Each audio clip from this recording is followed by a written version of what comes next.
All right, good morning, good evening, good afternoon, everybody. Wherever you're joining us from, we hope that you are staying safe and we are thrilled to have you here with us this morning, this evening of yours, because it's always great to, first of all, talk to people who are interested in the program. And at the same time, we feel that in some way or the other, we're making ourselves a part of your lives and making you a part of our lives by sharing something that is important to us and maybe your next destination in the coming days. My name is Gaurav Shekhar. I'm the program director of the Graduate Business Analytics Flex and Online program.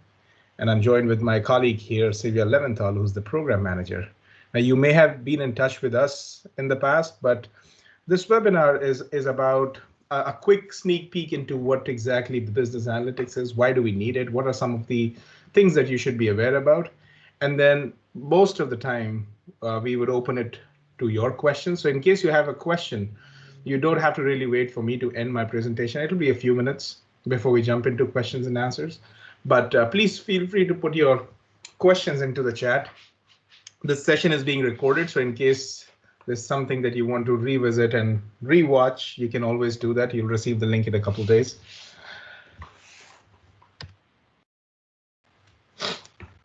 So when we talk about the business analytics degree, before even we talk about the degree, we need to really understand the need, why the industry needs you. What is so important about business analytics that suddenly, you hear analytics as a hot buzzword and everybody's talking about analytics. Everybody is trying to be in a career into a role that requires analytics. Is analytics something which is kind of becoming a de facto with every role, every organization? So the answer to this question is something that we'll have to look into if we go a few decades back. 70s and 80s was mostly about using computer systems for different levels of work.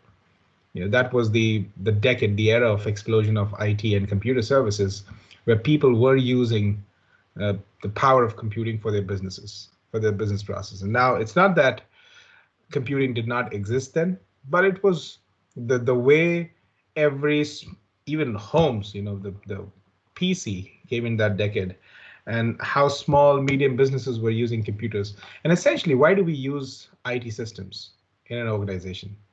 The one-line answer to that is, it is to manage data. Fast forward 20 years, now we have 2 decades worth of data. What do we do with that? And that's where some of the leaders started looking at historical trends, historical patterns. Now we always have, in some shape or form, invested our time into looking at how did we do in the past. But it was really fascinating because now you had, all these structured databases, and you had every piece of information in a spot where you can query it quickly. You can probably do some reporting quickly. You can do analysis quickly, and you were using computer systems to do that analysis. So something that would take days and days of manual work was now being done in a few hours. So it's not that people started realizing the power of computers and in the 90s and all. It's just that it was there. It was never used in the way they were using it. Now, when your industry leaders do something, it kind of becomes a trend. And that's what a lot of companies started following, that instead of making decisions based on a hunch, they were using data to be very sure about what they're doing. Some things that worked in the past, some of their challenges, loopholes, how can they make sure they don't fall in those pitfalls, etc. They were much aware of it when they made those decisions. Yes, of course, 100% accuracy is not something that can be achieved, but they were very close to the actuals. And that started a trend of really using analytics to the benefit of the organization. Now, whenever there is a need in the industry, the first thing to do is let's get an expert, let's train our people and be done with it. But then an ever expanding need in the analytics area was something that could not be fulfilled by internal training only. And that there were far more people who needed to be trained. So it was just not a very practical model. And when the industry really cannot train people, they cannot equip them with the right skills in large numbers, that's when they turn to the academia. That's when the industry partners with academia to have this within the institution so that people who come out of colleges with degrees know what exactly is relevant in the real world. And that's where in the late 2000s, 2007 to be exact, was when the first business analytics program came out in the US. The next 7-8 years was all about the top institutions starting a business analytics program, which for a fact existed in some shape or form in their institutions. Let's say they had an IT program, they had a MIS program, they may have had a computer science program, and they branched off business analytics. Why? Because it's a very focused skill set, and it required people to learn some very focused and specialized things separately. And that's how in 2013 we at UT Dallas started this program. So the business analytics program has been around for about 8 years now. But in those 8 years, we have become the largest in the country. We are the largest in the country and one of the largest in the world as well. Despite our big size, our average starting salaries are somewhere in the range of $100,000, which includes your base salary, any signing bonus, any additional bonus that you might get at the end of the year. We have dozens of companies that are very actively engaged in the program. There's a very high return on investment. When I say that, let's say that you had to go and, finance your entire degree through a loan. Now, generally, when financing happens, your financial institution gives you anywhere between 7 to 12 years to pay it back. UTD students are paying it back in like 3 years, 3.5 years. And that can only happen if they're making big numbers. And they are making those big numbers, and that's the reason why they're able to sustain and pay as well. In fact, a lot of our students who start with an educational loan really don't have to take that loan after the first half of their degree. The reason being they get into jobs, internships, and whatnot, and they start using those sources to pay off. Now, almost 600 students pursued an internship last year, and the pay was about $24 an hour. Now, you might think that, how does that $24 relate to the 100K? Well, 100K is about $50 an hour. And generally, the ratio of pay between an internship and a full-time job is about 2:1. Not every company does that. Some of the big leaders like Amazon or Microsoft or Tesla, what they would do is they would hire a person on the same pay scale as the others. But mostly, in most of the companies, I would say that the ratio is 2:1. So we are right there on that scale. For us, there are 3 things that are important. Number 1, we are very flexible, which means when we are flexible, we give you the option of that flexibility. How many courses you want to take in a semester, how many, of course, credits, additional credits you want to take in a semester, what kind of courses you want to take. So just to give an example, we have 36, the program is 36 credits, which is 12 courses.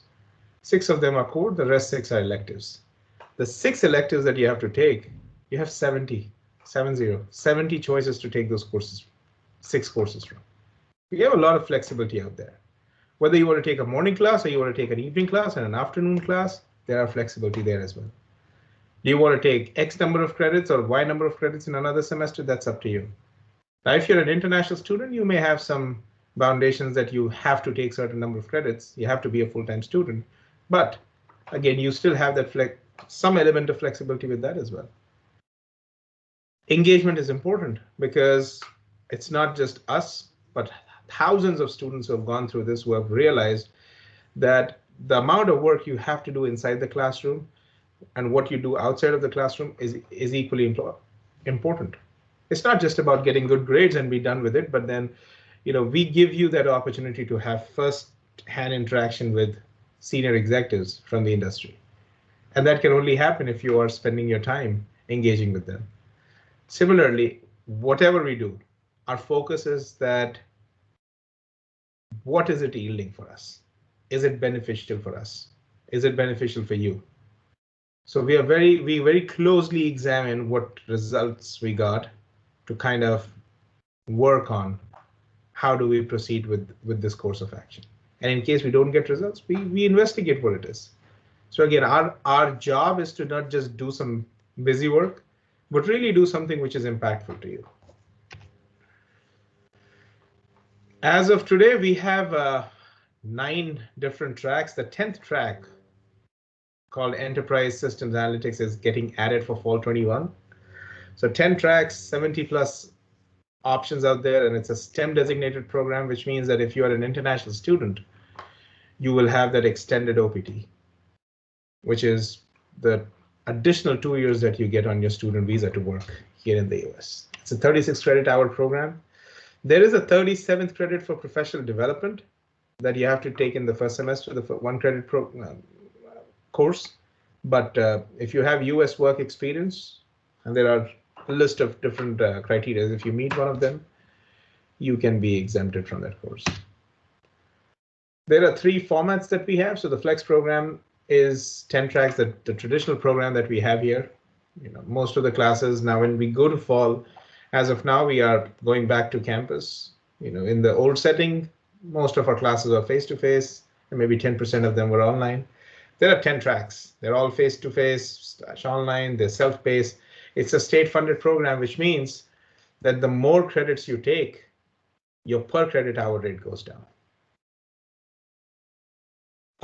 If you get a scholarship in the Flex program, you end up, and you are an out-of-state student or an international student, you end up paying in-state tuition, which is half, 50% of the tuition that a Texas resident has, the international student has to pay.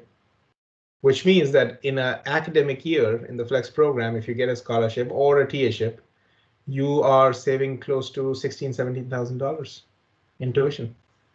We also have another format called Cohort, which has 2 of the 10 tracks that Flex has. This is data science and accounting analytics. Everything is same. The only thing is the tuition is flat. You get $5,000 in scholarship one time. That's a one-time reward if you qualify for it. And it's, again, if you, let's say, you're assigned as a teaching assistant in that program, it's not that you will get any in-state tuition benefits. So if you're an international or out-of-state student, you continue to remain that. Your residency doesn't change for tuition. The online program, which is 100% online, focuses on data engineering and data science. And there are $15,000 worth in scholarship that we can give out. If you are a Texas resident, you get $10,000. If you're an out-of-state, you get $15,000 in scholarships. But 100% of the program is online. If you're on LinkedIn, I would strongly recommend that you go ahead and check out this hashtag UTD MSBA. This chronicles, I would say, at least 1,000 different stories where students talk about their internships, their student experience, what they're doing, etc., etc. And this is first-hand account of what exactly is happening with our students. So I would strongly recommend that you go and read these. Sorry, I was just trying to meet this person. Okay, read these and find out what exactly the students are doing. The different companies that they're working for, what exactly those roles are. Let's say that you want to work for Ericsson. What does it take to work for Ericsson? What are the kind of roles a MSBA student gets at Ericsson? Read the internship, what their experience was, and you get an idea about that. This actually works very well when you're trying to plan where you want to apply for an internship or a full-time job. And this is good information for you. You don't really have to start at zero when you're planning your career or what your next employment opportunity would be. Some recent successes. We had a scholarship competition where Deloitte sponsored the prize money, $5,000, one of our students getting that. A data viz challenge that happened towards the end of the last semester. Plus, there are some more competitions that are lined up for this month. So, of course, the next time when we meet, we may have some updated numbers with those competition results. But lots of exciting things happening here. Some additional things that you can get as a student at UTD is we have some graduate certificate programs, not certifications, but certificate programs. And what these certificate programs do is it's a state-funded certificate, so which means you take a certain number of courses, which is mostly 3 or 4 courses, and if you get an average B in those courses, you get the certificate. The good thing about a master's student is all these certificates are carved out of your degree program. So for you, technically, if you take the courses that are listed here, those 3 or 4 courses, you not only get credit towards your degree, but you also get this certificate on top of it. So which is a bonus. Now, and both of these programs will not go together. So in a sense that you can complete the 4 courses that are part of a certificate and get the certificate even before you get the degree. What you can do is you can simply go use that certificate for your future employment. Maybe you're looking for an internship and you can tell them that you have completed something. It's more like a concentrated thing. For example, business intelligence and data mining has courses like stats, business analytics with R, advanced business analytics with R, and PDW, business data warehousing. You complete those 4 courses, they give you credit towards your degree, and you have this additional certificate. Now, there are people who come just for the certificate as well. And it's about what, $10,000 to $15,000 worth of a certificate. So that's how a master's student really maximizes the value that they can get out of these certificates. Now, one of the certificates which is not on this list, but is right now getting approved for fall 21 is a graduate certificate in applied machine learning. So again, good things to happen very soon. But these are some additional benefits that you can have by enrolling in these programs. And again, it doesn't cost you anything because you're already a student with us. Now, UTD has a very rich ecosystem of student organizations, about 350 of them, out of which about 70 plus are in the School of Management. And here are a few of them that MSBA students are leaders in. The SAP Users Group, Salesforce, Accounting Analytics, Marketing Analytics, Women in Technology, Toastmasters, Intelligence Analytics Society, Project Management Club, Cybersecurity. All these are some of our popular ones. Now, if you don't find any of the student org that are out there, the 350 of them, you can start your own. That's how all of these started. You have the support from the school, you get a faculty advisor, but you can start your own chapter or whatever you want to start. But there's a lot to explore. That's what the bottom line here is.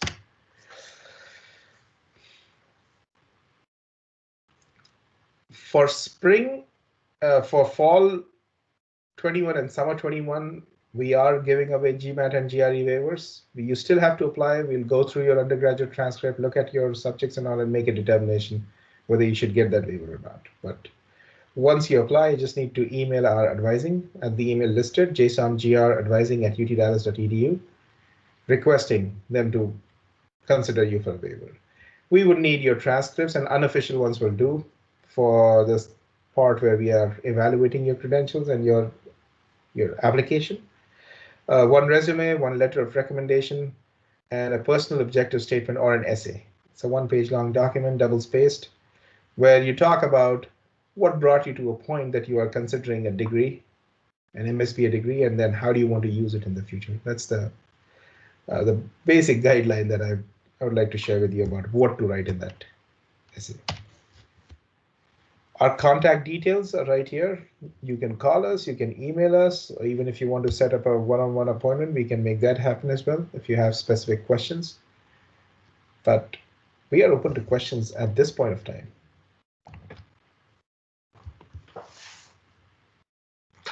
And before we get into that, there are a few things that I want to help you all understand. One of them is, how much does it cost to be at UTD? So if you look for tuition UT Dallas and go to the tuition plans and rates, variable rate. So the new ones are out, which are not very different, but okay. So the first thing that you have to look at is what are the number of credit hours that you're taking in a semester. If you're a full-time student, or international students are required to be full-time, you will be taking at least 9 credit hours. And then you look at what is your residency. So anybody who's not a Texas resident will look at non-resident. If you're a Texas resident, then the resident. If you have a scholarship and it says that you will be paying in-state tuition rates, then also you look at resident. So let's look at non-resident rate. So for 9 credits, the non-resident rate is 14,626. And the same for a resident is about 7,500. So all you have to do is just calculate that and move from that. Now you look at this, anything after 12 credits is the same. So which means if you take, let's say, 4 courses and a professional development course, you actually don't end up paying anything for your professional development course because it's your 13th credit and your 13th credit is free, 13 onwards. Now this table shows up to 15 credits, but in a semester you can take up to 18 credits. 18 credits is 6 courses. We don't recommend that. It's a lot of coursework, but then we've had people who have done that. And yeah, you are okay to do it if you want to do it. This table is important for you to know how to really calculate your tuition. And we would be sending out all these links that I'm talking about through our email that will have the recording. So don't worry, you will have these links as well. Another thing is for international students, ISSO UTD is what you have to look for.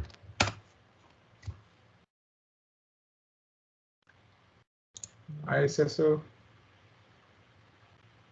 fund students and any information that you need. For example, how do I get my I-20? Click on this and they have detailed steps for people. How do you apply for an F1 visa? How do you report stuff to the campus?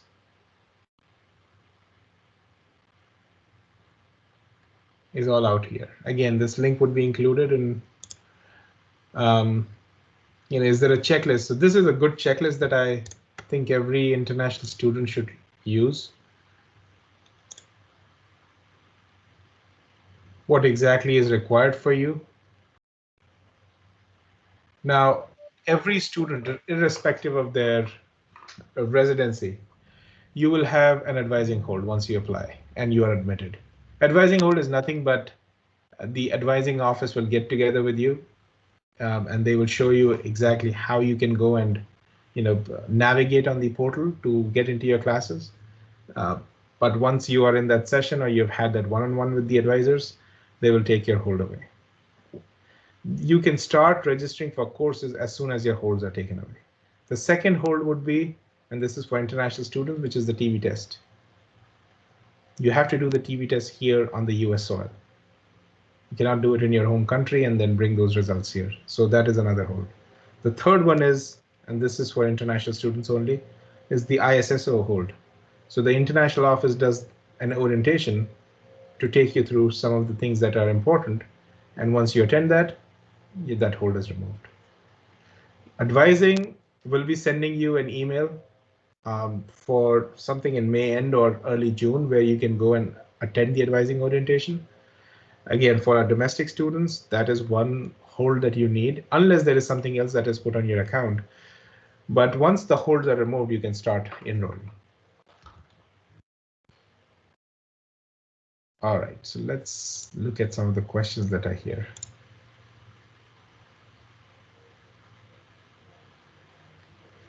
How's the area around the campus? Well, the good thing about the campus and the surrounding area is because there are mostly students and Richardson is a well-habitated city.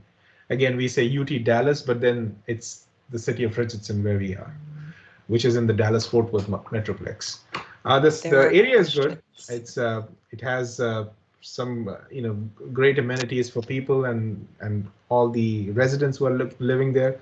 The best part is there are a lot of off-campus housings within, I would say, a 2-mile radius, and that's connected by a bus service that runs between those communities and the campus. We have a train station, there's a bus service that runs. And the good part about this bus service is you have a bus every 15 or 20 minutes. So, 7 a.m. to 11 p.m. in the night, you will have a bus every 15 minutes, which makes it very easy for our students to, if they want to stay off campus and still be able to come back to the campus very easily. There are a couple questions further up if you go up to 8:35 a.m. Okay.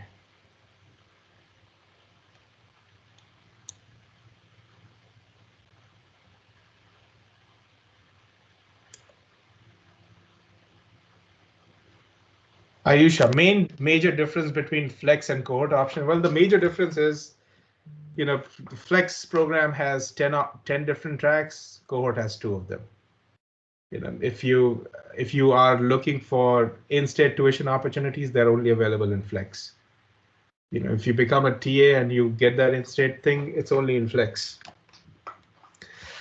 Again, in terms of the coursework, you have, let's say, you may want to go into a certain track, but over a period of time, your interest changes.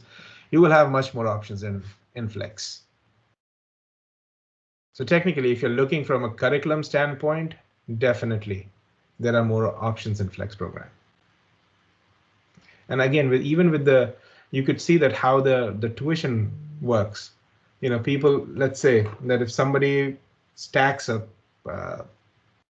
18 credit hours, I'm just giving an example. The tuition is about $20,000. In about $40,000, you're done with the whole degree. If you end up getting a scholarship, and that scholarship gives you in-state tuition, you end up saving a lot of money. You might be done in some 30s, whatever that number is, 30K or something, between 30 to 35K. And there are students who have come into the program without a scholarship in the first semester. The second semester maybe became a TA. Third and fourth semester got a scholarship. So 3 out of the 4 semesters they paid in-state tuition. And that can happen. That happens with a lot of them.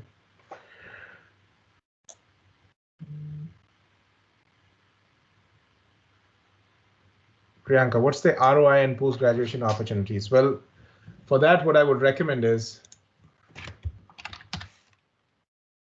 we are looking at our Flex program page.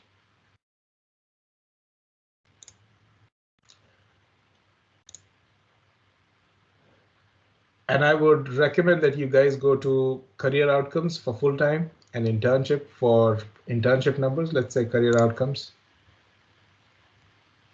We have these statistics where we talk about where exactly the students are getting placed and what are the titles of these people. Now, we cannot reveal individual salaries for these because that's prohibited information. But exactly what are the kind of roles that they are getting into. So in case you are curious about the roles, you can find it here. As far as the salaries are, the return on investment is, as I said, it's about, let's say you take a $60,000 loan. I'm giving a very, inflated number here. You end up paying back in about 3.5 to 4 years. That's what we are seeing students do. It could be longer for some of the people depending on their personal situations, but I mean, there were students who have paid back in less than a year as well. And that can only happen because our students are making that kind of money that they're able to very comfortably pay back their loans. And not only for us at MSBA, but UT Dallas as a whole is #1 in terms of the return on investment in the state of Texas. #1 institution. And we have some great institutions out here in Texas, UT Austin, Texas A&M, College Station, and still UT Dallas. And the top 3, when we talk about top 3 institutions, these are the top 3 that kind of come up for most of the programs. But UT Dallas is far ahead of these people.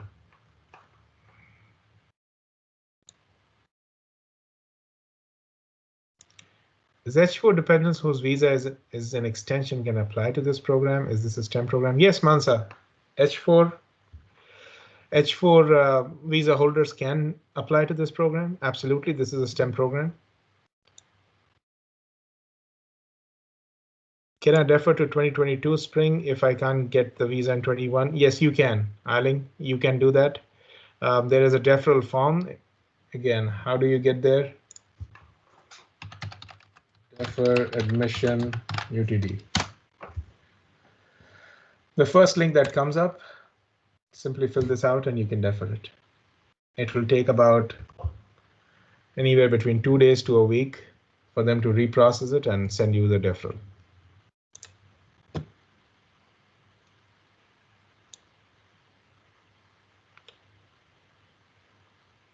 Major difference between Flex and Cohort with work experience, which one is the best to choose? Well, as I had mentioned, the major difference is that Flex has 70 plus courses that you can choose from.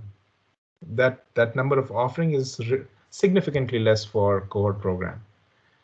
Okay, there is a one-time scholarship option in Cohort for $5,000, but then when it comes to Flex, you have the ability to pay in-state tuition rates. You take more courses, your per credit hour rate goes down in Flex.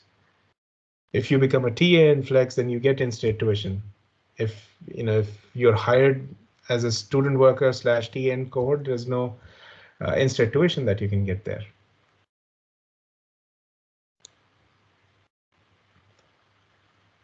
The approximate tuition for 2 years will again depend on how many courses you're taking. So let's look at it. Don't go by 2 years, but think about credit hours.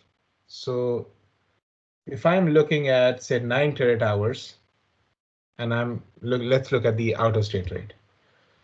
Almost 15,000. Okay, so 15 times 4 is 60. 60,000 is what you're looking at.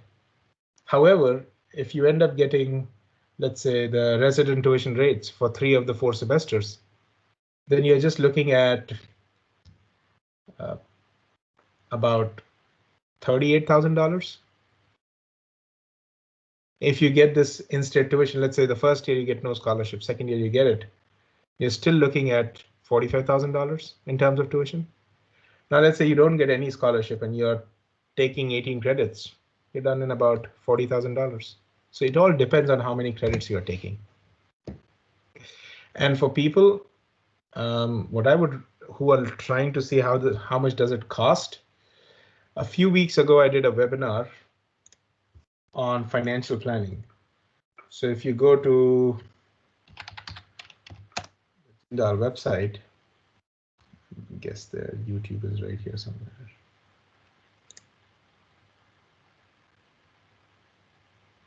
And you go to the YouTube channel.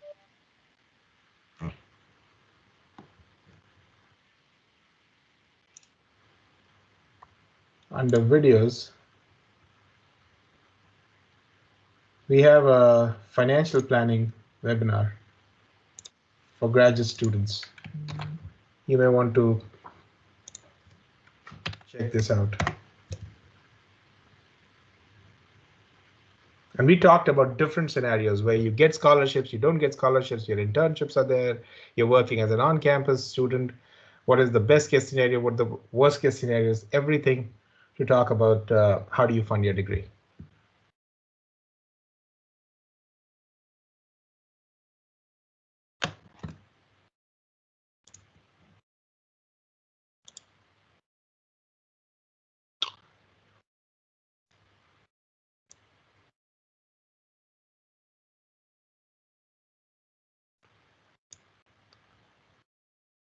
Could you please tell us if still? Yes, we do have, Sonal. We are still accepting applications. In fact, May 1st is the regular deadline for the fall semester.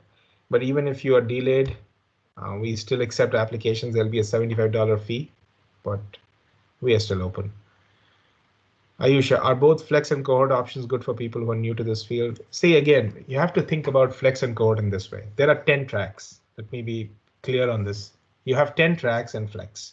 Okay, what we did was we took 2 of those out and we kind of tried to create a smaller program. Now, again, the class size is going to be the same.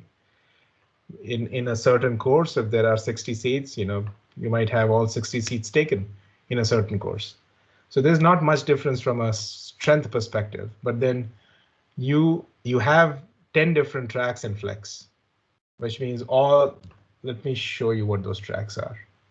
Even though we have the last year's catalog, which is still there, but the new catalog should be updated in early June. You see all these different tracks out here.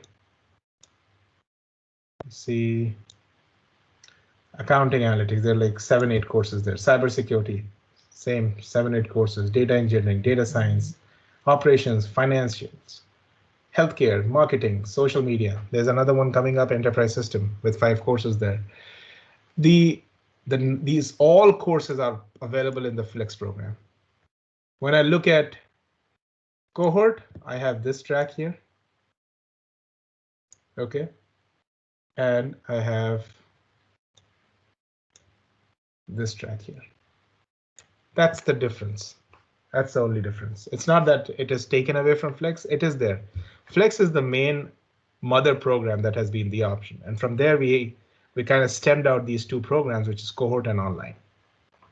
So again, any kind of new courses and stuff that we add will be available in Flex. And over the course of time, we might have them in the Cohort program as well, or the online program as well. But in terms of flexibility, whether it is tuition, whether it is your coursework, Flex is the one which has more options.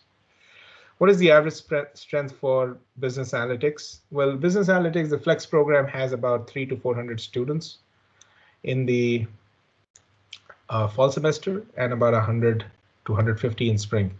Now, these are students who are starting their degree, but in each of the sections, the classes, whether now if it's a core class, then you'll have anywhere from 50 to 60 students in the class. I would say 40 to 60. And if it's an elective, then you may have anywhere from 30 to 50 students in one section. So it doesn't matter how many students come into the program, it's upon how many students can be there in one section. And most of our electives are capped at 50. Most of our core classes are capped at 60. We don't have classes which have more than 60. Very few of them, but not a whole lot. Are there internship programs? Absolutely. Job fairs are conducted by the university's career center, the School of Management's career center, and in the program as well. The program actively brings employers every now and then to make sure that you have that face time, you get that opportunity to talk to the employers and kind of talk to them about the opportunities out there.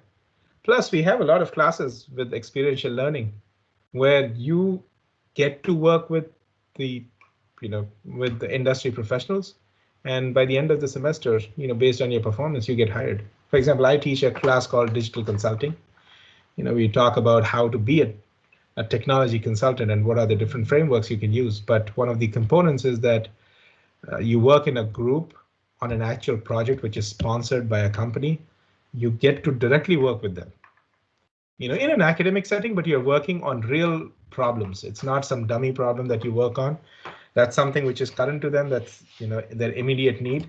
And then based on your performance in that class, at the end of the semester, 80 to 90% of them, they receive job offers or internship offers so that they can continue working.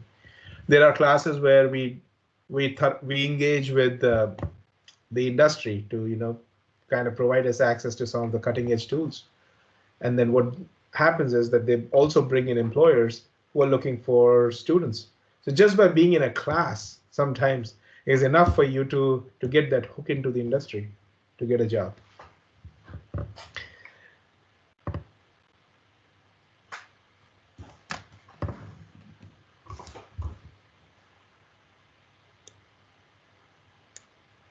Can I take electives from MSITM being Absolutely, you can. In fact, it's just not MSITM, but any degree program in the School of Management. You can take up to 6 credit hours. We call it free electives. You can take 6 credit hours worth, which is 2 courses, from any of the programs that you would like. A lot of times, there are classes which are cross-listed between programs. Well, then you don't really have to take it from another program. It's part of your own program. But then if there is a course which is not with us and is offered by another program, then why not? Unless that course is on our approved electives, you really don't need any special. In fact, even if you go ahead and enroll in some other course which is offered by another program, there's no permission that you need. The only time you might need some permission is if you're trying to take a course which is outside the School of Management.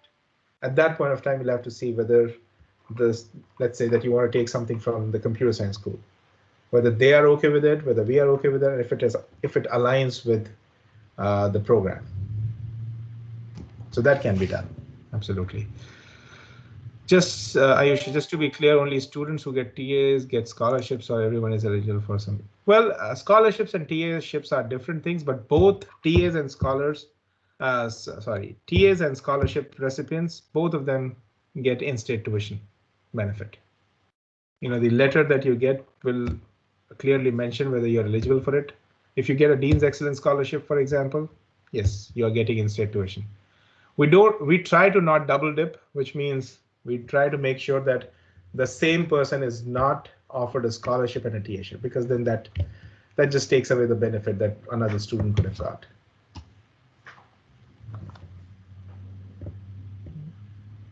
And you have to apply separately for a scholarship. So once you apply for the Flex program, at that point of time, you'll have to go ahead and put in something for a scholarship. And by the way, for fall, the scholarship deadline is May 1st. Another thing to note is, even though we are offering GRE waivers for fall and summer of 21, but if you want to go for a scholarship, we need your official GRE scores. And an application has to be put in. Should I pay a deposit once I accept the offer? No, there is no deposit that you have to pay. There's no money you have to pay. You simply can go ahead and accept your offer. Can we apply for TA in the first semester? You cannot, Sonal, because one of the things we need is a UTD GPA, and also the fact that we want you to be in the class for which you might become a TA later on. You are assigned a class for which you would have taken it, unless it's an undergrad class. But again, if it's an undergrad class, you would have taken the graduate level of it. We want to make sure you have taken the class, you understand what exactly the concepts are, what is being taught there, so that you can do your job well as a TA. And that's why at least 1 semester worth of time is required at UT Dallas before you can be a TA. But you can apply in the first semester. So if you, let's say, start in fall, you can always apply for a spring TAship. In fact, spring, because I hire for the department, which includes business analytics, ITM, and the undergraduate ITS degree. Our TAs are, for the spring semester, I would say 50 to 60% of them are actually students who started in fall.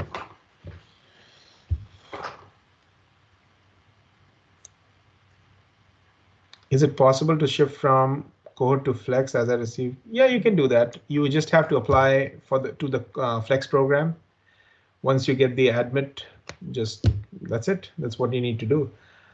Email me once you have applied, so that if you paid the Cohort fee in the last 90 days, we can definitely get you a refund of that. If not, then the only thing that you'll have to pay is the Flex application fee, which is $50. So remember, when you apply to UT Dallas, it's your application fee, and in case your undergraduate degree is outside the US, there's a foreign credentials evaluation fee. If you have already paid that foreign credentials fee, which is $50 once, and you apply to another program that requires that, we don't charge you twice. So if you ended up paying it twice, we'll just refund you for one of the instances. But all of that has to be within 90 days of the payment. Remember that. Is it possible to be eligible for in-state tuition in whole program? Oh, that's absolutely possible. Let's say you started with a scholarship and you got an extension in the second year. We will never give you a scholarship for the whole program at the start. We give it to you on an academics year or a semester basis. For example, even with TAships, the max you can be a TA is for 2 semesters. So it's not like that you became a TA once and then 3 semesters you're becoming a TA. That's not something we do. Yes, I think that the low code, that's the one that I'm teaching, robotic process automation course that is supported by Appian. And again, as I was talking about the internship opportunities and all, that's another example of a course where we already have companies like Goldman Sachs and KPMG who are waiting for that class to end so that they can hire students from the class. That is added to the track. It's part of data science, data engineering, and when this updates in a few weeks, you will see those courses. So absolutely, it is there. But thank you for mentioning that. Is selection of electives on first come first? Well, Akash, it's not just electives, it's anything. Everybody has a specific appointment window when they can start enrolling in courses. And if you have a seat available, that's how it works. We try to make sure that there are enough options. Now, electives also, if it's a popular elective, there might be 2 sections of it. If it's a core class, then there are more than 2 sections. There are 5 or 6 of them sometimes for certain courses. So it all depends on what is available to you. So yes, it's first come, first serve, of course. But the good thing is, as you get closer to your end of the degree, your appointment slot is shifted towards the earlier end of the whole appointment window for the university, which means you get preference over the others. So if somebody was just starting now, like let's say for a first semester student, will not have the first preference. For somebody who needs those credits, who needs to have that priority as they're moving ahead, they get preference.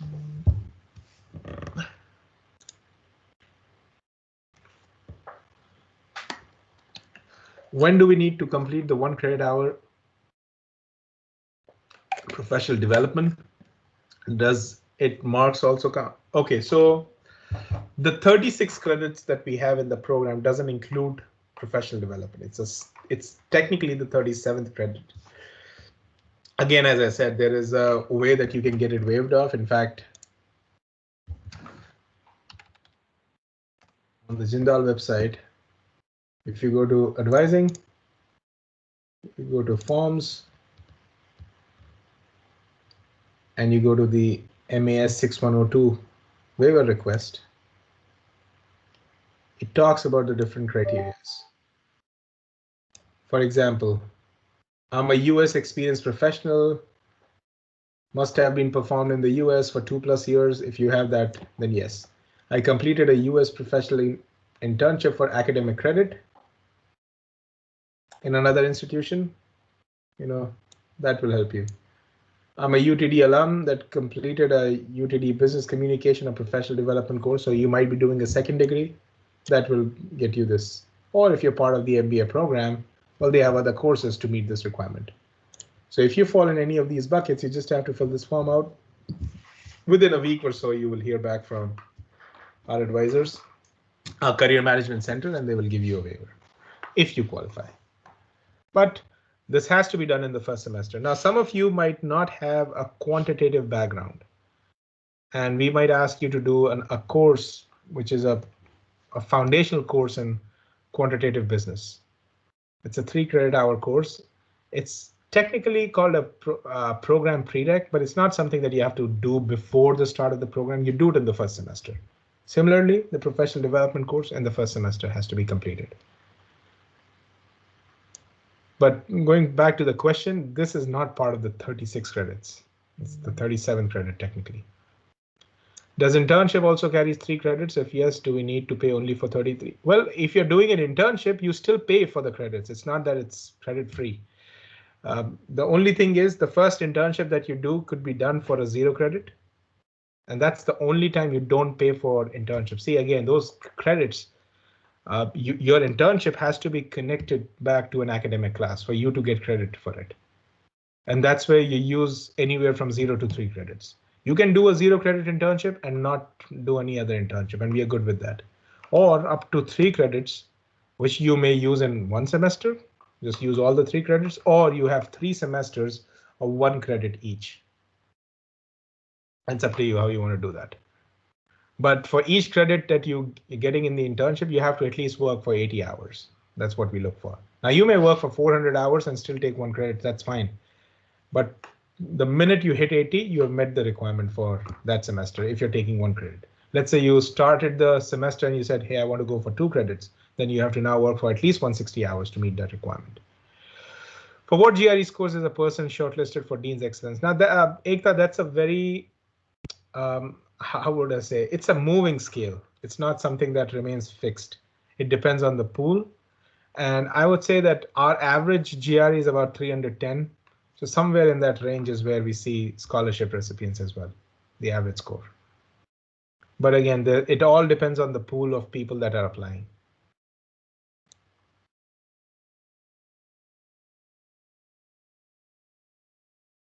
Okay, so Ekta and Aling, I believe that question is answered there for both of you.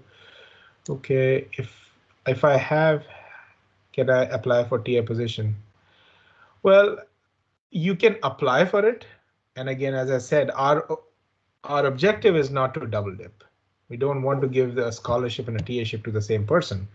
However, if you are the only choice we have, which is rare, I mean, I'm not saying that this doesn't happen. You know, here and there are always exceptions that we did not find a good candidate, and we have to go with somebody who is already a scholarship holder. Well, then we can go ahead with that. But please do apply. Let that not stop you from applying. Charan, do you consider unofficial GRE score for scholarship admission? We can do that for admission, Charan, but not for scholarship. For scholarship, you need to have your official score sent. Now, what you can do is, let's say you have taken the exam, and do at least send the application. The scholarship application should be in before May 1st. And let's say your scores are not received by the school. What you can do is graduate scholarships, the page where you apply, there is an email address as well. Simply email them, letting them know that you have filled the application, you have given the exam on a certain date. Here are your unofficial scores. Will they consider it? At least there is something. Now, there's an equal chance that they might not consider it because it's not official, and they will actually not render a decision until they really get that. But they have something from you to at least know that your scores are on the way.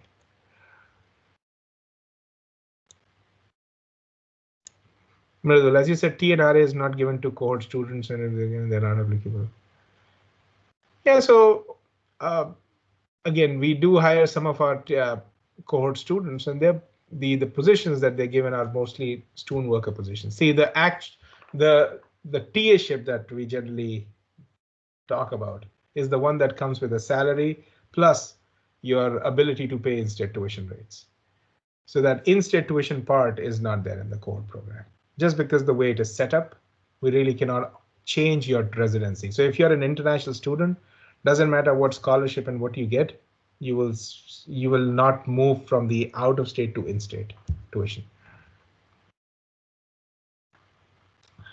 Nizamuddin, is a student eligible for in-state tuition if he has taken courses in summer? Well, if you, let's say you get this, the fall scholarship, well, that will only apply for fall and spring. It will not be summer.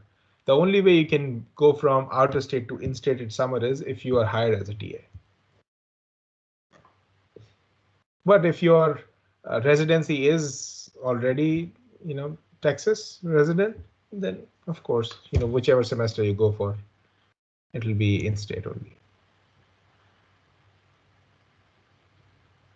Eiling, I'm glad you asked that question. You can take courses from any track.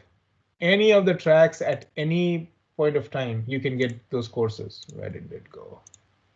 I think I probably moved it. You can take 6 courses from one track, or you can take one track from one course from 6 different tracks. It's up to you how you want to mix and match.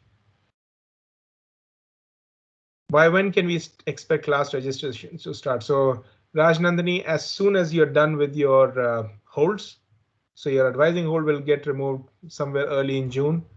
ISSO, keep an eye on international ISSO's emails because they will talk about their orientation, how they're planning to do that. But as soon as both of them are removed, and the TB test hold is another one.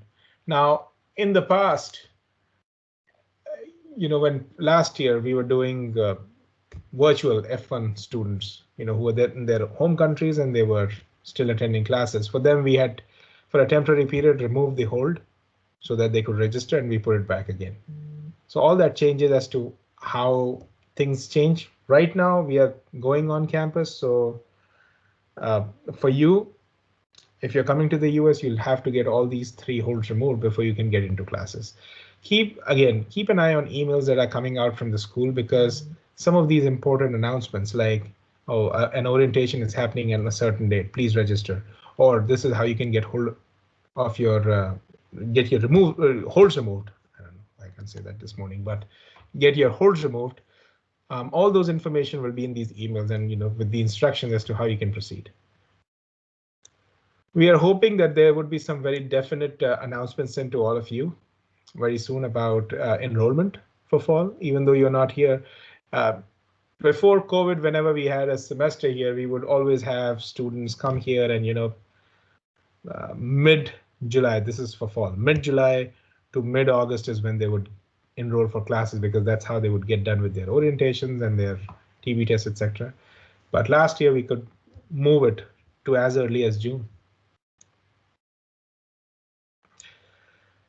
I have a question about electives. Will there be a someone guided to? Well, so there are multiple options here, Anvita.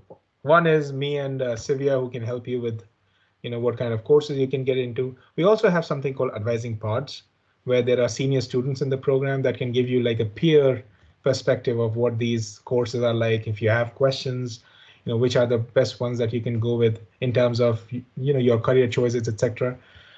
Just to get some peer advice. But at any point of time, if you want to ask questions, you can reach out to me or Sivya, and we can definitely help you. In fact, most of the students do that. So again, Eileen, thank you so much. Will the UTD campus be open on Fall Lake, California? Is there any announcement? Oh, yes, absolutely. So this is, and this link will be with you as well in the recording that we send back.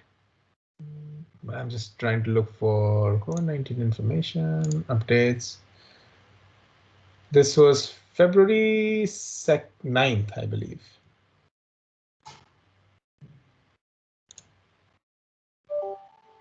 February 9th, when our president announced, yes, right there. And I'll put this link for people who want to check this out.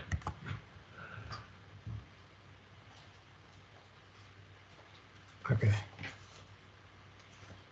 So yes, we are going back to campus. There'll be 3 modalities. Most of the classes will be in person. We're going to in-person mode, but a few of them will be blended, where there is a combination of in-person and an online component, and then some fully online classes, which is, when we say fully online, that means these are pre-recorded asynchronous classes. But I would say 85 to 90% of them would be traditional.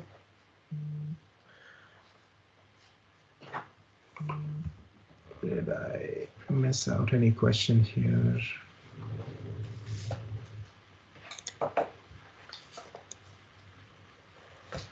Ekta, we don't waive any application fees. But having said that, if you apply to another program, let's say the certificate program, once you're a student and you apply for the certificate program, again, there is an application fee for somebody who's applying to the certificate program. But since you're a student at UT Dallas, you don't have to pay. In fact, for life, you come back to UT Dallas 10 years later and you have to apply to a program, you will not have to pay because you're an alum. It's just the first application that you have to pay for. Okay, we are at the top of the hour, so I'll take the last few questions that are out here. But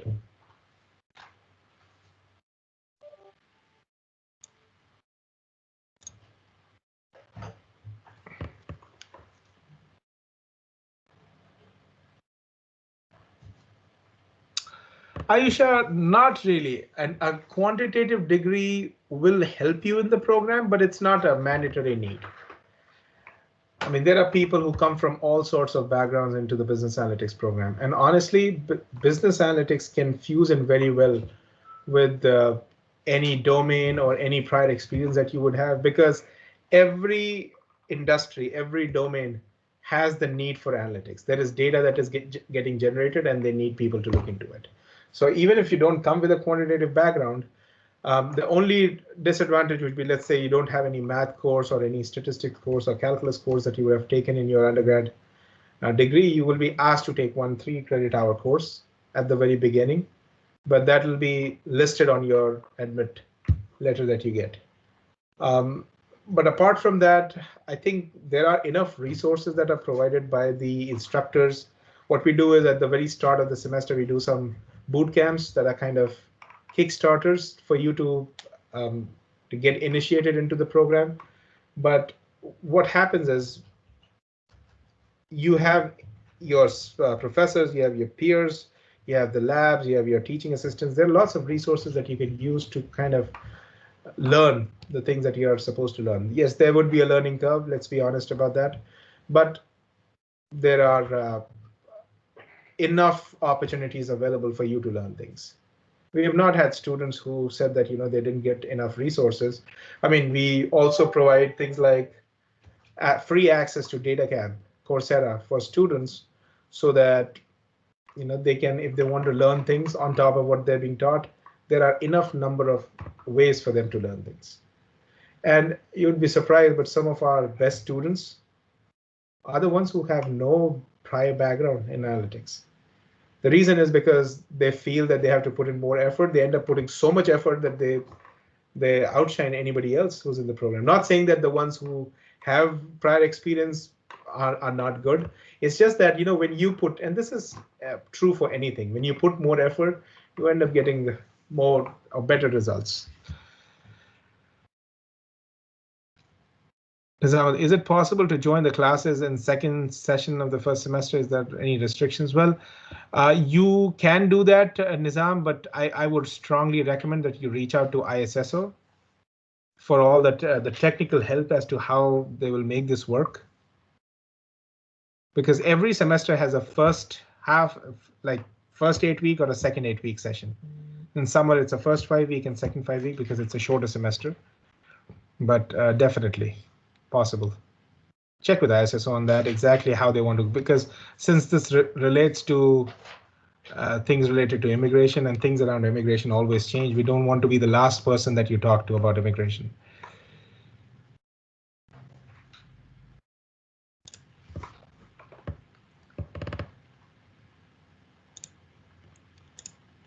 So I'm just putting my email right here, and again, you will get an email with the recording, with these links. Feel free.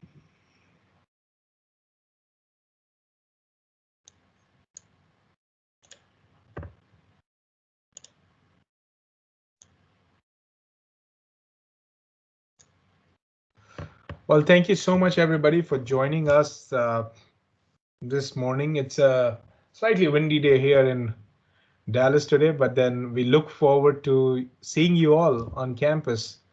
And stay safe, stay motivated. If you have not applied and this is something you're going for, not as a program director, but as somebody who trusted UT Dallas for a master's degree several years ago, as an alum, this is a great place to be. And honestly, we've had thousands of students share the same story with us, the successes, the kind of career paths they've been on. It's just tremendous to see the kind of things people have done. So we look forward to you all joining us. And if you have questions, you have our contact details. You have us to answer your questions. Don't go too far. We will make sure that we at least give you the answer or put you on the path to get the right answer. But we look forward to connecting with you soon in another webinar, maybe, or on a phone call, or maybe see you in person. You have a good one, and stay safe.